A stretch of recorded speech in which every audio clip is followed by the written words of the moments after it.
Sairam. Master గారిని ఒక భక్తులు అడుగుతూ ఉన్నారు. మాస్టర్ గారు, మహనీయులు నిర్యాణం చెందిన తర్వాత వారి శరీరం పవిత్రమైనదేనా?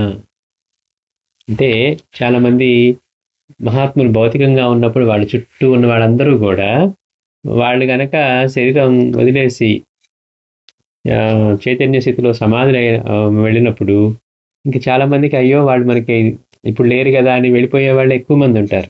మహాత్ములందరి దగ్గర అలానే జరుగుతుంది చాలా మందికి.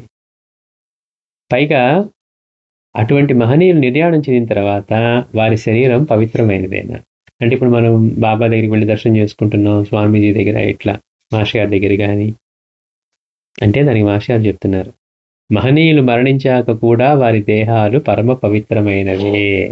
అంటే మరణించడం మనం అంటున్నాం కానీ మాస్టర్ గారు అంటారు అసలు బాబా జీవించి ఉన్న కాలంలో ఆయన ఒక శరీరానికి పరిమితంగా ఉంటే ఆయన మరణించాడని చెప్పొచ్చు. ఏ జీవిలో చూసినా బాబానే ఉన్నప్పుడు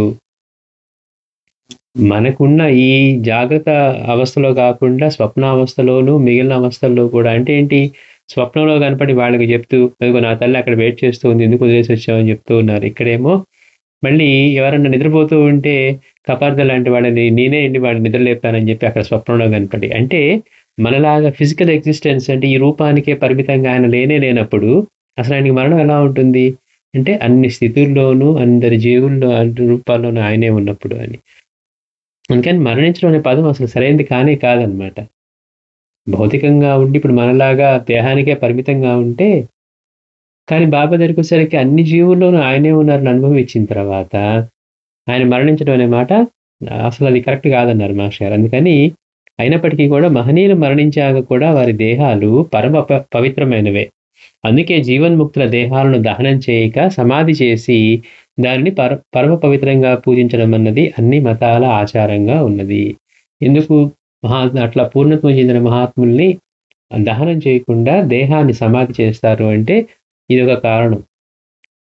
దాన్ని పరమ పవిత్రంగా పూజించడం అన్నది అన్ని మతాల్లోనూ ఆచారంగా ఉంది. ఇది కేవలం విశ్వాసం మాత్రమే కాదు.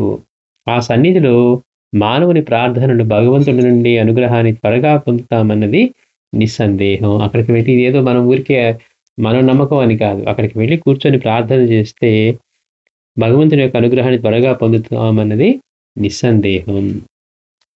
అన్ని మతాలకు చెందిన వేలాది ప్రజల అనుభవం కూడా. కొన్ని శతాబ్దాల క్రింద పరమపదించిన మహనీయులు సమాధుల వద్ద శ్రీ వీరబ్రహ్మేంద్ర స్వామి, మంత్రాలయ రాఘవేంద్ర స్వామి వారి సమాధి, నాగూర్ వల్లి సమాధి, ఇలా ఎన్నో వివిధ ఆధ్యాత్మిక సాంప్రదాయాలలో ఆ సన్నిధిలో సాధకులు తీవ్ర సాధనలు ప్రత్యేక భగవదాదేశం పొంది దాని సహాయంతో వారు కూడా పూర్ణ పురుషులుగా పొందిన విషయం చరిత్రలో చూడవచ్చు. అంటే ఇలాంటి మహనీయులు వివిధ సాంప్రదాయాల్లో పూర్ణులైన మహాత్ముల యొక్క సమాధుల దగ్గర సాధన చేసి వాళ్ళ నుంచి దివ్యమైన ఆదేశం పొంది వాళ్ళు కూడా మళ్ళీ పరిపూర్ణులే పూర్ణ పురుషులుగా పొందడం అనేది మనం ఎంతో మంది మహనీయుల చేతుల్లో చూడవచ్చు. అంటే వాళ్ళ ఆ సన్నిధి, అంటే వాళ్ళ ఎక్కడైతే మనం ఆ సమాధి చేశారో ఆ సన్నిధి ఎంత పరమ పవిత్రమైంది అనేది. అంటే అక్కడే వాళ్ళు ఆ సమాధుల దగ్గర అక్కడే సేవ చేసుకుంటూ అక్కడే ఉండి ఇవి చేసి ప్రత్యేకంగా భగవంతుడి యొక్క ఆదేశం పొంది దాని సహాయంతో వారు కూడా పూర్ణ పురుషులుగా పొందిన విషయం చరిత్రలో చూడవచ్చు. ఏదో ఒక శుభ సమయంలో ప్రాణ ప్రతిష్ఠ, యంత్ర ప్రతిష్టలతో మానవులు మరిచిన విగ్రహాలు శక్తివంతులవుతాయని శాస్త్రం చెప్తూ ఉంటే, మనం మందిరాల్లోకి వెళ్తాం, మందిరంలోకి వెళ్ళినప్పుడు విగ్రహాలు ఉంటాయి. ఆ విగ్రహం చెక్కకముందు ఒక శిల్పి చెక్కకముందు ఒక రాయిగా ఉంటుంది.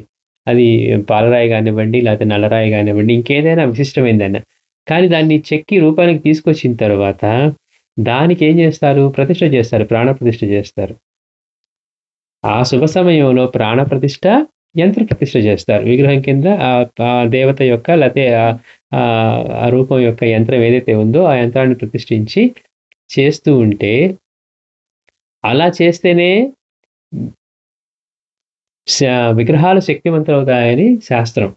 అందుకే కదా మనకి విగ్రహాలు ఇప్పుడు అట్లా కాకపోతే మనం వెళ్ళి అక్కడ మొక్కుకుంటే లేకపోతే అక్కడ దండం పెట్టుకుంటే ఎందుకు అవుతాయి పనులు, లేకపోతే ఎందుకు మనకి తెలుస్తుంది అంటే అదే కారణం.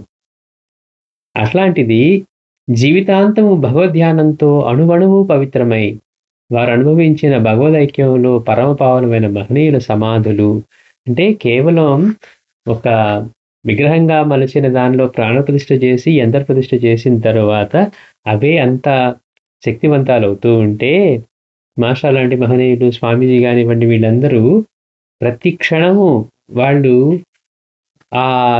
భగవద్ధ్యానంతో అణువణువు పవిత్రమై, అంటే మాస్టర్ గారి శ్వాసను ఇప్పుడు స్వామీజీ ఏమన్నారు? ఆయన శ్వాస నిశ్వాసంలో బాబాను నింపుకున్నారన్నారు. అట్లాగే రాకాడి బాబా కూడా నువ్వెక్కడ నమస్కరించినా అక్కడ సాయి పాదాలే ఉంటాయన్నారు. అంటే ప్రతి ఆలోచన, ప్రతి శ్వాస వీటిల్లో కూడా భగవత్ చింతనే చేసినటువంటి వారి దేహాలు పవిత్రంగా ఏమవుతాయి? ఒక విగ్రహానికి ప్రాణప్రతిష్ఠ చేసి మంత్ర ప్రతిష్ఠతో యంత్ర ప్రతిష్ఠ చేస్తేనే అంత పవిత్రం అయ్యి అంత శక్తివంతం అవుతూ ఉంటే, వాడు జీవించి భౌతికంగా జీవించి ఉన్నంత కాలం నిరంతరం భగవత్ చింతన చేసి అదే స్థితిలో వాళ్ళు ఉండి భగవద్ధ్యానంతో అణువణువు పవిత్రమై, ఇప్పుడు వారు జీవించినప్పుడు ఎందుకు వారి పాదాలు తాకితే వాళ్ళకి జన్మలు లేకుండా పోతున్నాయి? అంటే అంత పవిత్రమైనటువంటి వారు అనుభవించిన భగవద్ ఐక్యంలో వాళ్ళు మనలాగా దేహానికి పరిమితంగా లేకుండా భగవంతుడి చైతన్యం ఏదైతే ఉందో వారు భగవంతుడి చైతన్యంతో ఏకమై ఉన్నారు. అందుకని భగవద్ ఐక్యంలో పరమపావనమైన మహనీయుల యొక్క సమాధులు చిరకాలం శక్తివంతాలు అవుతాయి అనడంలో ఆశ్చర్యమే ఉన్నది. అందుకే ఈ రోజుకి మనం ఈ మహాత్ముల సమాధులు ఎక్కడ తీసుకున్నా, గణేష్పూర్ తీసుకోండి, షిరిడి తీసుకోండి, అట్లాగే రాఘవేంద్ర స్వామి దగ్గరికి చూసిన, వీరబ్రహ్మేంద్ర స్వామి దగ్గర చూసిన ఈ సమాధులు అంత పవిత్రంగా ఉంటాయి, అంత శక్తివంతంగా ఉంటాయి.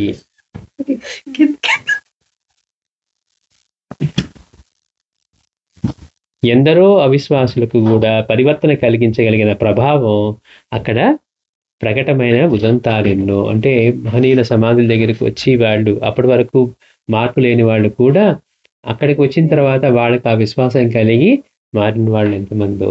ఇప్పుడు మాస్టర్ గారిని తీసుకుంటే ఎంతటి అద్భుతమైన అనుభవం పొందారు బాబా దగ్గర నుంచి. బ్రహ్మానంద స్థితినే బాబా ప్రసాదించారనమాట. అంటే మరి అక్కడ సమాధిగానేగా ఉంది. అంటే మహాత్ముల యొక్క పవిత్రమైన అక్కడ శరీరము, సమాధి ఇవన్నీ కూడా వారి ప్రత్యక్ష దర్శనంతో సమానం అంటారు మాస్టర్ గారు. అందుకని బాబా లాంటి వారి మహనీయుల సమాధుల దగ్గర మాస్టర్ గారికి అంతటి అద్భుతమైన అనుభవం కలిగింది. కనుక మహనీయులు నిర్యాణం చెందిన తర్వాత కూడా వారి శరీరం పవిత్రమైనదే, అలాగే వారి సమాధులు కూడా అంతే శక్తివంతమైనవి అని మాస్టర్ గారు చెప్తూ ఉన్నారు. శ్రీ సచ్చిదానంద సద్గురు సాయినాథ్ మహారాజ్ కీ జై.